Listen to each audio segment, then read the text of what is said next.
बिस्मिल्लाहिर्रहमानिर्रहीम। अस्सलाम वालेकुम। मैं हूं महब बंगश। कैसे व्यूअर? ठीक ठाक, उम्मीद करता हूं कि सब अच्छे होंगे और ठीक ठाक होंगे। अच्छा, हमने पिछले वीडियो में बात किया था हेडिंग टैग के। अच्छा, हम आगे जाते हैं। मेरी बात ध्यान से सुने। हम बाद में कुछ वीडियो के बाद पूरी प्रोजेक्ट पे, पूरा वेबसाइट बनाने पे काम शुरू करेंगे। जैसे पहले ऊपर हेडर बनाएंगे, फिर मेन बैनर बनाएंगे, उसके अलावा नीचे एक एक स्टेप बाय स्टेप हम नीचे जाएंगे। लेकिन सबसे ज़रूरी चीज़ जो है वो ये है कि हम पहले कुछ बेसिक टैग मतलब सीखें कि मतलब अगर हमें आगे H3 के अंदर काम करना है तो हमें तो इतना हमारे माइंड में हो कि H3 का क्या काम है, H2 का क्या काम है, H1 का क्या काम है, पैराग्राफ किस तरह टैग बनता है, इमेज किस तरह लगाते हैं। तो सबसे पहले हम कुछ बेसिक टैग सीखने वाले हैं। ठीक है, इसमें मैं आपको पैराग्राफ का बताऊंगा। जैसे इसको मैं सेव कर रहा हूँ, हेडिंग 1 है तो पाकिस्तान रह जाएगा। तो अगर मैं अब मैंने नीचे एक पैराग्राफ का टैग लगाना है, जैसे आपने सिर्फ पी लगाना है, पी लिखना है और फिर इसके बाद एंटर करना है। तो इधर मैं अगर लिखूँ दिल पाकिस्तान और जान पाकिस्तान, सही हो गया। तो ये क्या है, ये हमारे पास एक पैराग्राफ है, सिंपल पैराग्राफ। ओए सॉरी, पैराग्राफ तो ये नहीं बना। हाँ, हालांकि पैराग्राफ है लेकिन इसका साइज इतना बड़ा क्यों आ रहा है। मैं रिलोड कर रहा हूँ दोबारा। चलो ठीक है, कोई इशू नहीं, बाद में हम सही करेंगे CSS के थ्रू भी। अच्छा, ये हमारा जो था पैराग्राफ था। पैराग्राफ सब जानते हैं, जो हमारे कंटेंट है वो ज़्यादातर पैराग्राफ में इस्तेमाल होते हैं। दूसरा, अगर मैं आपको बताऊं कि एक इमेज टैग मतलब नीचे मैंने एक इमेज लगाना है, जैसे कि अब मैं कोई पाकिस्तान फ्लैग वगैरह उठाता हूं तो उसको किस तरह लगाना है। तो पाकिस्तान, मैं पाकिस्तान का कोई भी झंडे का जो है वो तस्वीर कॉपी करना है।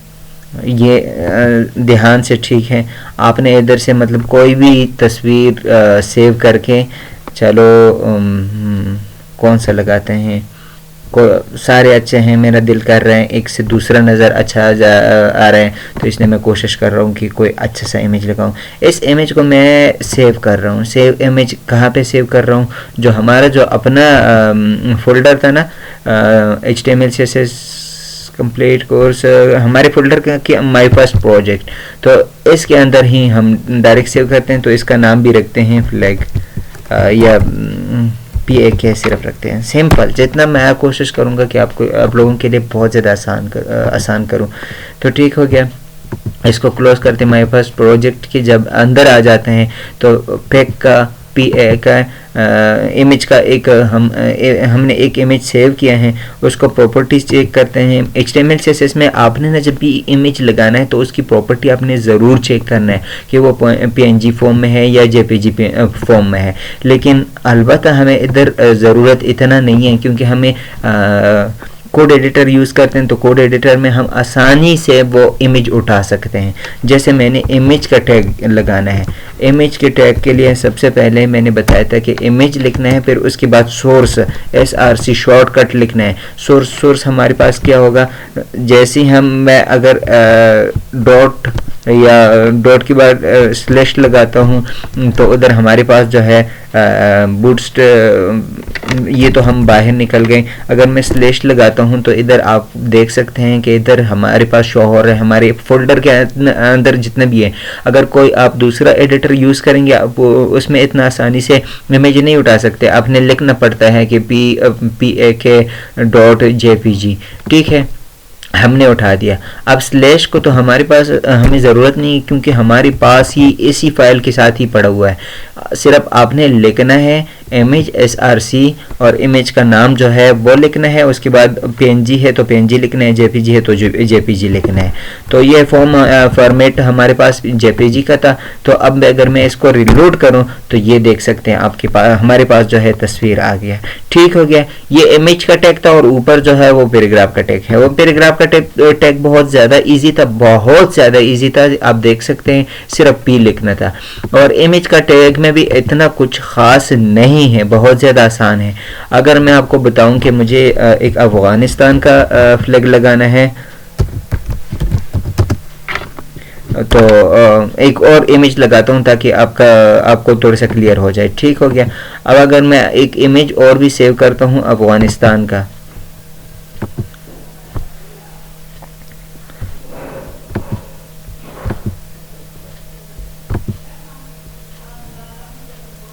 ये अफगानिस्तान के जो लेटेस्ट फ्लैग का पिक्चर है वो वाला लगाता हूँ या ये वाला लगाता हूँ, कोई इशू नहीं है। चलो दोनों लगाता हूँ। सेव इमेज में इसको सेव करता हूँ, लेकिन ये बात याद रखना इसको उसी फोल्डर में सेव करना है, ठीक है, जहाँ पे आपका प्रोजेक्ट पड़ा हुआ है। तो मैं सिर्फ AFG लिखता हूँ, AFG के नाम से मैंने सेव किया। जैसे मैंने सेव किया तो आप फोल्डर के अंदर देख सकते हैं ये AFG का फाइल हमारे पास पेज इमेज आ गया। ठीक हो गया। अब मैं कोड एडिटर में जाता हूँ और कोड एडिटर के अंदर इसको कॉपी पेस्ट नहीं करूँगा, एक और लिखता हूँ ताकि आपको समझ आ जाए। मैं इसको थोड़ा सा जूम भी करता हूँ ताकि आपको सही क्लियर नज़र आ जाए। शॉर्ट लिखना है इमेज, हम इमेज का टैग लिखते हैं IMG का टैग हमारे पास स्टार्ट हो गया है, इसका क्लोज करने की ज़रूरत नहीं है। बस उसके बाद हम सोर्स उठाएंगे। सोर्स हमारे पास क्या है, SRC शॉर्टकट लिखते हैं। सोर्स हमारे पास is equal to source is equal, अगर SRC आपने लिखा, आपने एंटर कर दिया तो डायरेक्ट आपके पास इज इक्वल टू भी आ जाएगा, डबल कॉमा भी आ जाएगा। कोड एडिटर का एक फ़ायदा है, जैसे आपने स्लैश दबा दिया तो वो अपने फोल्डर के अंदर सारी फाइल आपको दिखाते हैं कि कौन सा वाला आपने उठाना है। जैसे मैंने AFG वाला उठाना है, लेकिन ये स्लैश आपने बाद में डिलीट करने हैं, ये बात याद रखना। जब हम इमेज के लिए अलग फोल्डर बनाएंगे फिर स्लैश लगेगा, लेकिन अभी लगाने की ज़रूरत नहीं है, बस इसको क्लोज करना है। ठीक है, इसको सिंपल क्लोज करना है इमेज टैग। जैसे मैं इसको सेव करता हूँ और अपनी वेबसाइट में जाता हूँ, इसको रिलोड करता हूँ तो देखिए, ये देखें अब हमारे पास इमेज टैग आ गया। 2013 से 2023 और 2021 में फिर ये वाला ये फ्लैग हमारे पास 2 फ्लैग हमने लगा दिया। अब हम जितना फ्लैग लगाना चाहें हम लगा सकते हैं, क्योंकि अगर हम इस कोड को ना या एक को अगर हम कॉपी करते हैं इधर से Ctrl+C से और Ctrl+V से पेस्ट करते हैं, जितना आप चाहें अपने सेव करना है, उसके बाद आपने रिलोड करना है। रिलोड करने के बाद आप देख सकते हैं जितना आपने लगाना है आप अपनी वेबसाइट के अंदर लगा सकते हैं। ठीक हो गया। तो इस वीडियो में आपको बिल्कुल आसानी से क्लियर हो गया है कि एक इमेज किस तरह लगाना है। ये आपने 5-6 दफ़ा ट्राई करना है।